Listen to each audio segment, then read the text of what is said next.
નમસ્કાર. Playground the sports શોની અમારી આ વિશેષ રજૂઆત ડે ધનાધન આઈપીએલના કાર્યક્રમમાં હું શિવાની આપ સૌનું સ્વાગત કરું છું.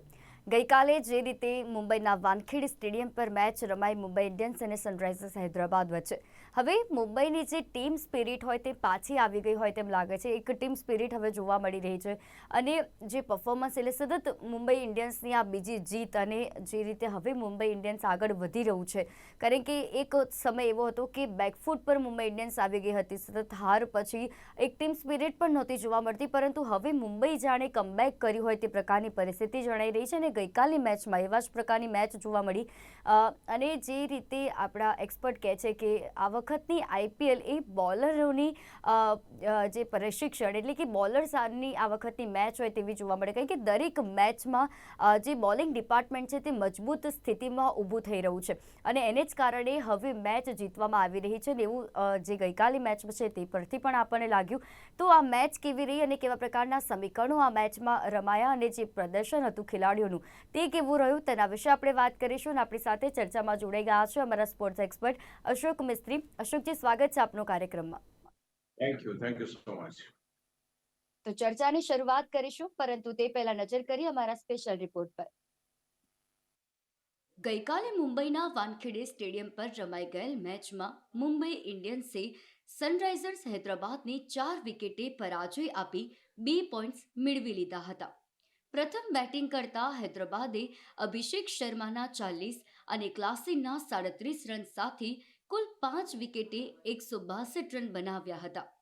163ના રનના લક્ષ્યનો પીછો કરતા મુંબઈ ઇન્ડિયન્સે રિકલટનના 31, જેક્સનના 36 તથા હાર્દિક તિલકના 21 રનની મદદથી 6 વિકેટે 166 રન બનાવી 18.1 ઓવર્સમાં મેચ જીતી હતી. આ 2 પોઈન્ટ સાથે પોઈન્ટ ટેબલ પર મુંબઈ હવે 7મા ક્રમે પહોંચી હતી.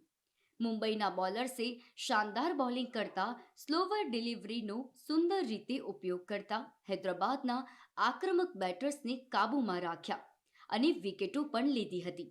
જોકે મુંબઈની પણ વિકેટો પડી જતા રોમાંચ ઊભો થયો હતો, પણ હાર્દિક અને તિલક પરિસ્થિતિ સંભાળીને ટીમને વિજય તરફ દોરી હતી.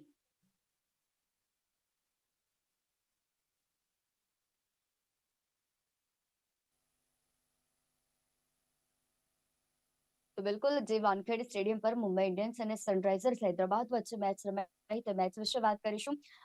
અશોકજી, ગઈકાલની જે મેચ હતી સનરાઇઝર્સ હૈદરાબાદ અને મુંબઈ વચ્ચે, આ મેચ કેવી રહી અને કહેવાય કે લોકોના પૈસા વસૂલ થયા તેવી આ મેચ હતી?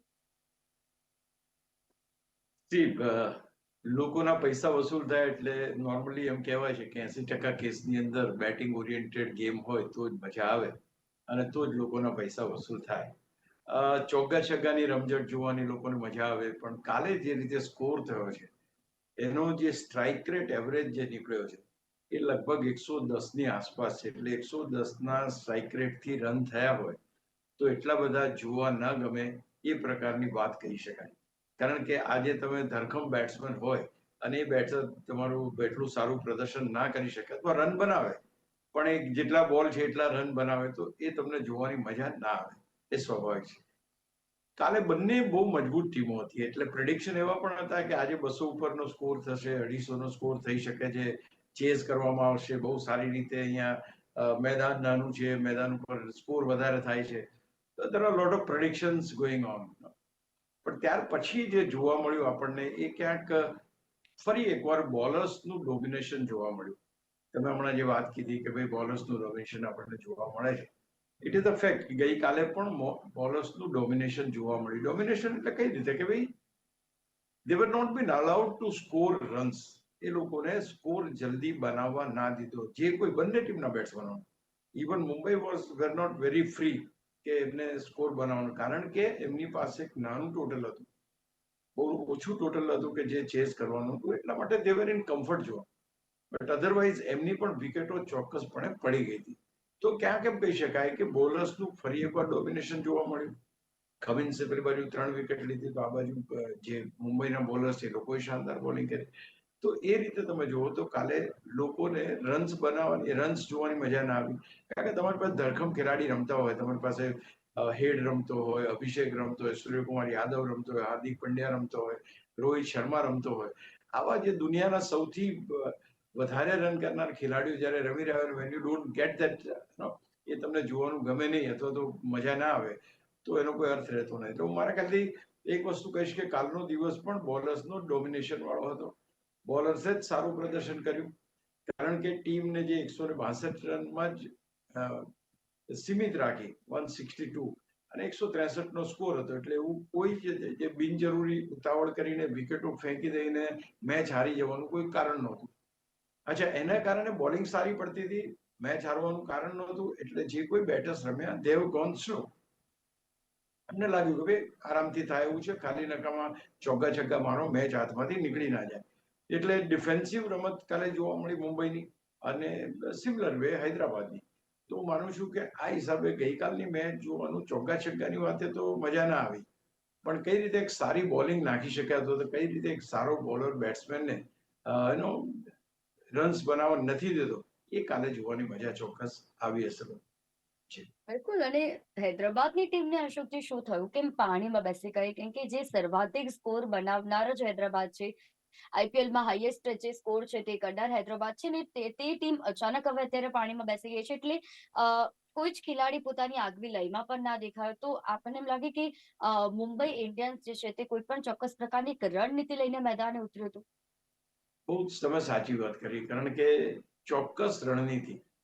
મુંબઈ ઇન્ડિયન્સના રણનીતિકાર બહુ જ મોટા મોટા દિગ્ગજો છે, સચિન તેંડુલકરથી માંડીને મહિલા છે, બધા ઘણા બધા અઢળક લોકો એની સાથે જોડાયેલા છે. એટલે કઈ રીતે આ લોકોએ આખી એ લોકોની બેટિંગને એનાલિસિસ કર્યું કે ભાઈ આ કઈ રીતે રમે છે. તો તમે જુઓ, એ ટીમની સ્થિતિ એટલી બધી સારી નહોતી. પહેલામાં 284 કેવા રન બનાવ્યા, ત્યાર પછી બધી જ મેચો એક પછી ઓછો સ્કોર થતો હતો, 130-40 પર ટીમ આવી ગઈ. ફરી પાછું એક વખત કોઈ સ્કોર એમને ચેસ કરવાનો કોઈ 235 આપ્યો કે એવો આપ્યો, તો દે કેમ બેક વન્સ અગેન, એ લોકો ફાયર કર્યું અને જીતી ગયા, જેમાં અભિષેકે 141 રનમાં. તો બે જેવી મેચ હતી કે જેમાં હૈદરાબાદે અત્યાર સુધીમાં સારું પ્રદર્શન કર્યું છે. ટુ બી પ્રિસાઇઝ, અત્યાર સુધી જે રમેલી મેચો છે એની અંદર, તો ક્યાંક એ લોકોને ખબર હતી કે ભાઈ આ ખેલાડીઓ ફાસ્ટ બોલિંગને બહુ સારી રીતે રમે, સ્પિન બોલિંગને સારી રીતે રમે. તો આની અંદરથી કઈ રીતે આ ટીમને કાબુમાં લેવાય, એટલે આપણે પેસ ઓફ કરી. પેસ ઓફ ઇન ધ સેન્સ કે તમે 140ની સ્પીડે, 140 કિલોમીટરની સ્પીડે જો બોલિંગ કરતા હો, એને બદલે ફાસ્ટ બોલર 120ની સ્પીડે બોલિંગ કરતો થયો, 110ની સ્પીડે બોલિંગ કરતો થયો, અથવા તો એમાં વેરિએશન લાવતો ગયો. હવે આ બધા ખેલાડીઓ જે ફાસ્ટ અને એટેકિંગ રમતા, હેડ અને અભિષેક, બંનેને તકલીફ પડવા માંડી. They were not able to get those strokes. એ એમની કમ્ફર્ટ ઝોનમાં બોલ આવતો જ નહોતો, એમના સ્લોટમાં બોલ નહોતો હોતો કે જ્યાંથી એ લોકો છગ્ગા અને ચોગ્ગા મારી શકે. So it was a very intelligent bowling. Pace off કરી એમને ગમતી કોઈ પણ જાતની પેલી કમ્ફર્ટ ઝોન આપી નહીં, અને એના કારણે they were not able to score. આજે અભિષેકને બી એ લોકોએ કાબુમાં રાખ્યો. અરે હેડની તો તમે સ્ટ્રાઇક રેટ જુઓ તો એનો 96 રનનો સ્ટ્રાઇક રેટ છે. જે 180-190ની સ્ટ્રાઇક રેટથી રમનાર માણસ, એને તમે આટલો બધો બોકડાઉન કરી નાખ્યો કે 96ની એવરેજથી રમતો થઈ ગયો. ઇવન અભિષેક 142, ઓફકોર્સ એને તો એના પ્રમાણે રન કર્યા, 40 રન કર્યા 28 બોલમાં. બટ અધરવાઇઝ તમે જુઓ, નીતિશ રેડ્ડી જે રમ્યો છે 90ની એનાથી, ક્લાસેન જે રમ્યો છે 130ની સ્ટ્રાઇક રેટથી. તો અહીંયા આગળ દરેક ખેલાડીને એવા શોટ મારવા વાળા બોલ ના આપ્યા કે જેની ઉપર એ લોકો કેપિટલાઇઝ કરે છે.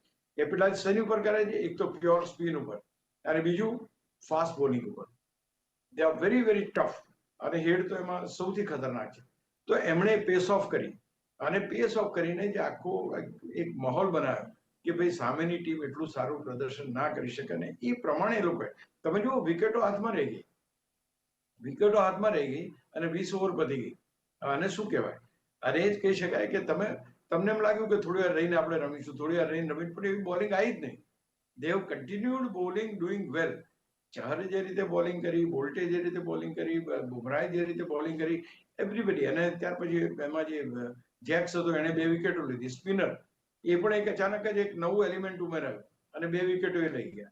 તો ક્યાંક ને ક્યાંક, કારણ કે ઓબ્વિયસ છે કે તમારી ફાસ્ટ બોલિંગમાં રન્સ ના આવતા હોય એટલે you are going to attack the spinners, અને સ્પિનર્સ એટેક કરો એમાં જો વેરિએશન તમને મળે તો, કારણ કે જેક્સ એ રેગ્યુલર બોલર નથી કે ચલો દર વખતે 4 ઓવર્સ નાખતો હોય, તો ઇઝ લિટલ અનપ્રિડિક્ટેબલ, પણ એ તે છતાં 2 વિકેટો લઈ ગયો. હું માનું છું કે એક રણનીતિ હતી, એ રણનીતિની તહેત હૈદરાબાદને પકડીને રાખ્યું, હૈદરાબાદને રન્સ ના બનાવવા દીધા, ગુંગળાવી નાખ્યા કહેવાય ને, એ રીતના એ લોકોની પરિસ્થિતિ થઈ ગઈ. એમના સારા સારા બેટર્સ સ્કોર કરી ના શક્યા. ઈશાન કિશન 2 રનમાં આઉટ થઈ ગયા, ત્યાર પછી નીતિશ 19 રન બનાવ્યા. તો ઓલ સેડ એન્ડ ડન એક સારી રણનીતિ અને એ પ્રકારની બોલિંગ, અને એનું પરિણામ એટલે આ 162 રન, 162 રન્સ, 163 નું ટાર્ગેટ, કે જે કોઈ પણ પ્રકારે મુંબઈ ઇન્ડિયન્સના બેટ્સમેનોને મોંઘું પડે નહીં એ પ્રકારનું ટાર્ગેટ મળ્યું છે. બિલકુલ, અને મુંબઈની સ્થિતિ પણ કંઈ બહુ સારી ના રહી તેમ લાગ્યું આપણે, કારણ કે રોહિત શર્મા છે, રિકલટન છે, અને જેક્સ છે, સૂર્યા છે, હાર્દિક છે, આ વગેરે પણ ટીમને જીત સુધી શક્ય લઈ ગયા તેમ કહેવાય. હવે જીતો એટલે એનું પોસ્ટમોર્ટમ ઓછું થાય, પણ આપણે જો એને બીજી રીતે જોઈએ કે ચેસ કરવામાં જે સ્પીડ જોઈતી હોય એ સ્પીડ તો ત્યાં પણ જોવા ના મળે.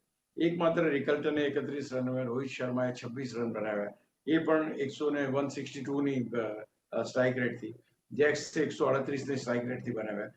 અને એનાથી વિશેષ કે એ લોકોને વિકેટો પડતી ગઈ, એમની વિકેટો પડતા પડતા એક સ્ટેજ એવું આવી ગયું કે જ્યાં આગળ જો હવે વિકેટ પડે તો મુંબઈનું શું થશે એ બી એક સવાલ હતો. ત્યાં આગળ એક લાંબી જે કહેવાય ને કે ઇનિંગ રમ્યા, જે હાર્દિક અને તિલક વર્મા, એ 34 રન એમણે ઉમેર્યા. એ 34 રન 17 બોલમાં 34 ઉમેર્યા, એનાથી પરિસ્થિતિ સુધરી ગઈ. અને તે છતાંય એમ આપણને એમ લાગ્યું કે હવે હાર્દિક પંડ્યા વિનિંગ શોટ મારશે, પણ એ વિનિંગ શોટ મારવા ગયો, આઉટ થઈ ગયું. તો એ ત્યાર પછી બી થોડી એ થયું, પણ ઓલ સેડ એન્ડ ડન છેલ્લે બાકી જે રીતે જીતવું હતું એ તિલક વર્માના ચોગ્ગાથી ટીમ જીતી ગઈ. અને ઓફકોર્સ એ લોકો જીત્યા પણ વહેલા 18 પોઈન્ટ ઓવરમાં જીત મેળવી લીધી, એટલે એમને બંને રીતે ફાયદો થયો. પોઈન્ટ ટેબલ ઉપર પણ ફાયદો થયો, જીત પણ મેળવી, આત્મવિશ્વાસ પણ વધ્યો, પોતાના મેદાન પર રમ્યા, લોકો પણ ખુશ થયા. ઓવરઓલ તમે મુંબઈ ઇન્ડિયન્સ માટે આ બહુ મહત્વની મેચ રહી, કારણ કે ભલે સેન્ચુરી કોઈની જોવા ના મળી કે એવું કોઈ તોફાન જોવા ના મળ્યું, but whatever has been played, it was good. Hardik Pandya, of course, he played very, very fast. 21 run માર્યા માત્ર 9 બોલમાં, એટલે એ કહી શકાય કે, પણ એક તમે કહ્યું કે એક લયમાં આવે છે ટીમ, એક આત્મવિશ્વાસમાં આવે છે ટીમ. કારણ કે તમે જ્યારે જીત મેળવો ને ત્યાર પછી તમારો આત્મવિશ્વાસ વધતો હોય છે. સતત હારથી તમારા આત્મવિશ્વાસ પર પ્રહાર થતો હોય. હું માનું છું કે મુંબઈ ફરી એકવાર એની ઓરિજિનલ વિનિંગ એની જે ટ્રીકો એમાં આવી ગયા જેવું કહી શકાય. બિલકુલ, અને ખાસ કરીને મુંબઈની બોલિંગ કેવી રહી, કારણ કે જેક્સે ખૂબ જ ઓછા રન આપીને 2 વિકેટ પણ લીધી. એટલે એમ કહેવાય કે હાર્દિક પંડ્યાએ પોતાના બોલર્સનો ખૂબ જ સારી રીતે તેમને સરસ રીતે ઉપયોગ કર્યો, અને જે પ્રયોગ કર્યો તેમની જે માસ્ટર જોવા મળી, તો તે માસ્ટર જે બોલિંગ ડિપાર્ટમેન્ટમાં તેમને જોવા મળી, તે રીતે તેમણે બોલિંગ ડિપાર્ટમેન્ટમાં એ પ્રકારે જે તેમના બોલર્સ છે તેમનો ઉપયોગ કર્યો. Well see, it is very important કે તમે કયા બોલર્સને ક્યારે ઇન્ટ્રોડ્યુસ કરો છો. કયા વખતની મેચનો તમને કદાચ યાદ હોય તો રોહિત શર્માએ પેવેલિયનમાં બેઠા બેઠા એમ કહ્યું કે ભાઈ પેલા કર્ણ શર્મા છે એને બોલિંગ આપો, અને કર્ણ શર્માને બોલિંગ આપીને ટીમ જીતી ગઈ. ત્યાર પછી ઘટના આપણે જાણીએ છીએ કે ત્યાર પછી આખું પરિસ્થિતિ બદલાઈ ગઈ. તો ઘણી વખત એવું હોય છે કે રાઈટ ટાઈમે રાઈટ બોલરનો ઉપયોગ બહુ જ અગત્યનો બનતો. ગઈકાલે જે રીતે એને બુમરાહનો ઉપયોગ કર્યો, જે રીતે જેક્સનો ઉપયોગ કર્યો, જે રીતે ચહરનો ઉપયોગ કર્યો, I think it is seen કે ક્યાંક ને ક્યાંક એની પાસે એક ક્ષમતા, અને અમે see he is not an ordinary allrounder, he is a world class allrounder. એને ગુજરાત ટાઇટન્સના કેપ્ટન તરીકે ટાઇટલ જીતેલો માણસ છે, 5 વખત રોહિત શર્મા જ્યારે ટાઇટલ જીત્યો ત્યારે એનો મહત્વનો ખેલાડી રહ્યો છે. તો એને તો ટ્રીક ઓફ ધ ટ્રેડ બહુ નજીકથી જાણી, પણ ગઈકાલની એની ટ્રીક ઓફ ધ ટ્રેડની અંદર બહુ જ એક પરિપક્વતા દેખવામાં આવી. એ પોતે પણ જે બોલિંગ કરી એ બોલિંગ પણ એમણે પણ જોરદાર બોલિંગ કરી, અને ક્યાંક ને ક્યાંક એમ કહી શકાય કે રન્સ ઓછા આપ્યા, બોલિંગના ચેન્જીસ પરફેક્ટ કર્યા, અને આ બધાને કારણે અને અલ્ટિમેટ ગોલ એ જ હતું કે ભાઈ કોઈ પણ હિસાબે જો આ ટીમને આપણે રોકી શકીએ તો પછી એમાં આપણે જીતવાના ચાન્સીસ વધી જશે. જો આને રોકશો નહીં તો આ તો ટીમ ગાંડી ટીમ છે, 284 રન મારી દે એવી ટીમ છે આ તો તકલીફ થઈ જાય. તો એક રણનીતિ સાથે આયા લોકો, અને એ રણનીતિ સાથે બોલિંગ ચેન્જીસ કર્યા, એ રીતે ફિલ્ડિંગ ગોઠવી, અને ઓફકોર્સ એક બે કેચ ડ્રોપ બી થયા, નો ડાઉટ, બટ તે છતાંય ટીમ જીતવામાં સફળ થઈ. એટલે યસ કહી શકાય કે Hardik Pandya is now gearing up. અચ્છા, બીજું સૌથી સારામાં સારી બાબત એ બની કાલે ગયા વખતે તમને યાદ છે કે એનો ઉરિયો બોલતો હતો તો બૂમ થતી હતી મેદાન પર આવે ત્યારે. ગઈકાલે હાર્દિકના નારા જે છે એ પણ સાંભળવા મળ્યા. It is a good sign that he is getting accepted by the people, અને એના કારણે પણ એનો આત્મવિશ્વાસ વધી શકે એ પણ એક આપણે ભૂલવું ના જોઈએ. કારણ કે નાવ હી ઇઝ ગેટિંગ એકનોલેજમેન્ટ કેમ મળે છે? કારણ કે સારું કામ કરે છે, એ જીતાડે છે, બોલિંગ સારી કરે છે, બેટિંગ સારી કરે છે, રણનીતિ સારી ખેડે છે. I think he is also in a good track now. Yes. બિલકુલ. અને હૈદરાબાદના બોલર્સ પાસે વધુ રન હતા નહીં ડિફેન્ડ કરવા માટે, તેમ કહી શકાય. વેલ, બિલકુલ સાચી વાત છે. કારણ કે તમારી પાસે ટાર્ગેટ કોઈ પણ જાતના પ્રેશર વિનાનું હોય. એટલે કે મુંબઈને કોઈ રીતે એવું પ્રેશર નહોતું કે આપણે પર ઓવર 10 રન કરવાના છે, કે જો 2 ઓવરમાં રન થાય તો 10 ની એવરેજ થશે, 11 ની થશે, 12 ની થશે, 14 ની થશે, એવું કોઈ હતું. 163 was a very normal, easily chaseable target on Wankhede Stadium. કારણ કે Wankhede stadium basically it is a batsman paradise pitch. પણ તે છતાંય જે રીતે સ્લોઅર ડિલિવરીનો ઉપયોગ કરીને બધું જે આખું એ કર્યું, એના કારણે આ લો સ્કોરિંગ રહી. એટલે પહેલા તો એમની પાસે બહુ મોટો સ્કોર હતો નહીં ચેસ કરવાનો, પણ તે છતાંય હેડ્સ ઓફ. કારણ કે જે રણનીતિ આ લોકોએ કરી, પેલા લોકોએ બી એવા સ્લોઅર ડિલિવરીઝ નાખી અને ટ્રાય કર્યો કે કોઈ રીતે આપણે કમબેક કરી શકીએ. પણ આઈ થિંક રન્સ બહુ ઓછા હતા અને એની પાસે પણ દરેક ખેલાડી, દરેક બોલર જે હોય ને, બોલરને વિકેટ લેવા માટે થોડાક રન આપવા પડે તમારે. એ રન એટલા માટે કે ભાઈ 2 છગ્ગા ભલે મારે પણ ત્રીજા બોલે વિકેટ લઈ શકે. પણ એવા 2 છગ્ગા મારે એવા એટલા બધા રન નહોતા ટીમ પાસે. ટીમે સ્કોર જ ઓછો કર્યો હતો, એટલે એટલા બધા રન નહોતા કે વિકેટ પરચેસ કરી શકો. તો હું માનું છું કે ટાઈટ બોલિંગ કરવી પડે તમારે. અને ટાઈટ બોલિંગ કરવામાં તમને ઘણીવાર એવું થાય કે ભલે રન્સ પણ એ થાય, વિકેટો ના પડે, જીતી પણ ના શકો, કારણ કે 1s and 2s થી કામ થઈ જાય. એટલે હું માનું છું કે ઓછો સ્કોર એ જીતની સૌથી મોટી નિશાની બોલર માટે ટોટલ હતું નહીં, કે જેની ઉપર એ લોકો વિકેટ પરચેસ કરી શકે. અને દેટ ઇઝ ધ રીઝન હૈદરાબાદને આ પરાજયનો સામનો કરવો પડ્યો. બિલકુલ. અને મુંબઈ ઇન્ડિયન્સની એક પછી એક જીત જે થઈ રહી છે, તેને આપ કઈ રીતે જુઓ છો? અને એમ કહેવાય કે હવે મુંબઈ ઇન્ડિયન્સ કમબેકની સ્થિતિમાં આવી ગયું છે. ના, હજુ તો there's a long way to go. અને મુંબઈની સ્થિતિ હજુ પણ એટલી સારી નથી કે ટોચની 4 ટીમોમાં આવી જાય. પણ એક મોમેન્ટમ શરૂ થયું છે. Momentum of winning is very important for any team. હવે દરેકને એમ લાગવા માંડ્યું છે કે હા, આપણે કરી શકીએ, આપણે અહીંયા જઈ શકીએ, આપણે ટોપ 4માં આવી શકીએ. એ કોન્ફિડન્સ લેવલ જે છે, કોન્ફિડન્સ લેવલ વધતું જાય. જે રીતે રોહિત શર્મા ઇન્વોલ્વ થાય છે, જે રીતે હાર્દિક પંડ્યા રોહિતને પૂછે છે અથવા રિસ્પેક્ટ આપે છે, I think it is all now gearing up in a good shape. આ તમારો આત્મવિશ્વાસ વધારે છે. ગઈકાલે એ લોકો ફટાફટ રમીને એમનો રન રેટ વધારી શક્યા હોત, નેટ રન રેટ. પણ એમણે એવું ના કર્યું, કારણ કે એમના માટે 2 પોઈન્ટ જરૂરી હતા. તો હું માનું છું કે આ એક મોમેન્ટમ આવ્યું છે. ચોક્કસ રણનીતિથી કામ થઈ રહ્યું છે. બોલિંગ ડિપાર્ટમેન્ટ, બેટિંગ ડિપાર્ટમેન્ટ સારું કામ કરે છે. ફિલ્ડિંગ સારી થાય છે. ઓફકોર્સ કેચ ભલે ડ્રોપ થયા, પણ ઓવરઓલ જોવા જાવ તો તમને સારું પરિણામ જોવા મળે. એટલે યસ, એમ કહી શકાય કે મુંબઈની ટીમ લયમાં આવી છે.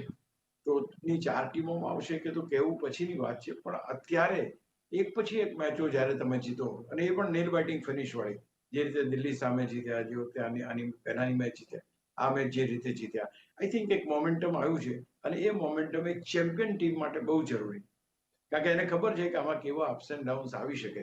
એટલે આ ટીમ કમબેક કરીને ફરી ટોચની 4 ટીમોમાં આવવાનો પ્રયત્ન કરી શકે. There is no doubt about it. આ રીતે જીતવી જોઈએ ટીમ જો હારે તો એને ત્યાં તકલીફ પડે, કારણ કે શરૂઆતમાં ઘણી બધી મેચો એ લોકો હારી ગયા. તો નાવ 14 મેચોમાંથી every match they will have to win. તો I think it's a good sign. આવી મજબૂત ટીમો આગળ આવે તો એનાથી આખી જે આઈપીએલ છે એનો જે ગ્રેવિટી છે, એ ગ્રેવિટી વધે. કારણ કે અત્યારે જે ટીમો ટોચ ઉપર છે, બરાબર, સારી ટીમો છે, દિલ્હી છે, ગુજરાત છે, આ બધી ટીમો છે, પણ તે છતાંય તમને ક્યાંક એમ લાગે કે હજુ મુંબઈ ઇન્ડિયન્સ જેવી કોમ્પિટિશન ક્યાંક ખૂટે છે. I think they are back in the saddle. જી બિલકુલ અશોકજી. અને આ તો હતી ચર્ચા ગઈકાલની મેચની. આજની મેચની વાત કરીએ તો આજે પંજાબ અને બેંગ્લોરની મેચ છે. આ મેચ કેવી રહી શકે તેમ છે? પંજાબ અને બેંગ્લોરની મેચ જે આજની છે એ પણ જોરદાર મેચ થઈ શકે છે. કારણ કે પંજાબ પાસે સ્પિનર્સ જે છે, સ્પિનર્સ સારા છે. જેની પાસે સારા સ્પિનર, યજુવેન્દ્ર ચહલનો રોલ આજે આવશે. બંને ટીમો મજબૂત છે, પહેલી વાત તો છે. કારણ કે બંને ટીમો પાસે ક્ષમતા છે. જીત્યા પણ ઘણી બધી મેચો છે એ લોકો, અને ક્યાંક ને ક્યાંક ટોચની ટીમોમાં આરસીબી તો 8 પોઈન્ટ સાથે ત્રીજા કે ચોથા ક્રમે છે. એટલે બેંગ્લોરની ટીમ આમે શાનદાર પ્રદર્શન કરી રહી છે. વિરાટ કોહલી શાનદાર પ્રદર્શન કરી રહ્યા છે. બાકીના પ્લેયર્સ સારું રમી રહ્યા છે. શોર્ટ સારું રમી રહ્યા છે. તો એક મોટું ટોટલ જોવાની બધાને આશા હોય, કારણ કે જે ઘણા સારા ખેલાડીઓ તમે જોતા હોય ત્યારે. પંજાબ કિંગ્સ, યસ, એ પણ ટીમ બહુ જબરજસ્ત અત્યારે છે, સારી રીતે રમી રહી છે, અને શ્રેયસ આયર જેવા ખેલાડીઓ છે એ ટીમમાં. અને હું માનું છું કે આ બધાને કારણે એનું પણ એક વેટેજ વધ્યું છે. અને બીજું કે જે રીતે શ્રેયસ આયરે આખું ટેક ઓવર કર્યું છે અને બાકી બધા ખેલાડીઓને પ્રેરણા આપી છે પોતાની એક જબરજસ્ત ઇનિંગથી. આઈ થિંક એના કારણે એ ટીમ પણ હવે લડાયક છે, ક્ષમતા ધરાવે છે. એટલે આજે જોવાનું રહેશે કે આ બંનેમાંથી કોણ ટીમ જીતે, કે બંને પાસે બહુ જ સારી બેટિંગ લાઇનઅપ છે. એ રીતે બોલર્સ પણ સારા છે. ઇવન થોડું કંઈ બેંગ્લોરની બોલિંગ સાઇડ એ થાય આપણને, બટ અધરવાઇઝ પંજાબની ટીમ મજબૂત છે અને મેચ જોવાની પણ મજા આવશે. સ્પિનરોનું ગ્રાઉન્ડ છે, એટલે સ્પિનર્સ જેના સારી બોલિંગ કરશે, સારા સ્પિનર તો હોય પણ સારી બોલિંગ કરવી પણ જરૂરી, તો એ ટીમને અહીંયા આગળ ક્યાંક ને ક્યાંક જીતવાની તક મળી શકે છે. તો હું માનું છું કે આ મેચ બી રોમાંચક રહેશે અને લોકોને જોવાની મજા આવશે. બિલકુલ અશોકજી, અને હવે પોઈન્ટ ટેબલની વાત કરીએ તો પોઈન્ટ ટેબલ પર અત્યારે શું સ્થિતિ છે, ક્યાં છે ટીમો? પોઈન્ટ ટેબલ બહુ ઘમાસાણ છે અત્યારે. દિલ્હી 10 પોઈન્ટ સાથે નંબર 1 ઉપર છે. ત્યાર પછી બીજા ક્રમે ગુજરાત છે, આરસીબી એના પછી છે, પંજાબ એના પછી છે. એટલે આરસીબી અને પંજાબ આજે રમશે એટલે ફરી અહીંયા આગળ એક ઘમાસાણ થશે, કારણ કે 8 પોઈન્ટ વાળી ટીમ છે, મોટા માર્જિનથી જીતશે, 10 પોઈન્ટ થશે તો નંબર 1 પર પહોંચી શકે છે. તો આ પરિસ્થિતિ છે. ત્યાર પછી લખનૌની ટીમ છે, એમના પણ 8 પોઈન્ટ છે. એટલે આ બધી 8 પોઈન્ટ વાળી ટીમો છે કે જેને હવે નેક્સ્ટ મેચ જીતીને 10 ઉપર આવવાની છે. ત્યાર પછી તમારી પાસે કેકેઆર છે અને મુંબઈ ઇન્ડિયન્સ છે 6 પોઈન્ટ સાથે. હમણાં જ વાત કરી કે આ બધી ટીમો પણ મજબૂત છે, આગળ વધી શકે એમ છે. એટલા માટે એ ટીમો પણ સારામાં સારી છે. પછી 4 ટીમો, તમારે 4 પોઈન્ટ ઉપર તમારી પાસે 3 ટીમો છે. એમાં ચેન્નઈ સુપર કિંગ્સ છે, રાજસ્થાન રોયલ્સ છે, હૈદરાબાદ છે.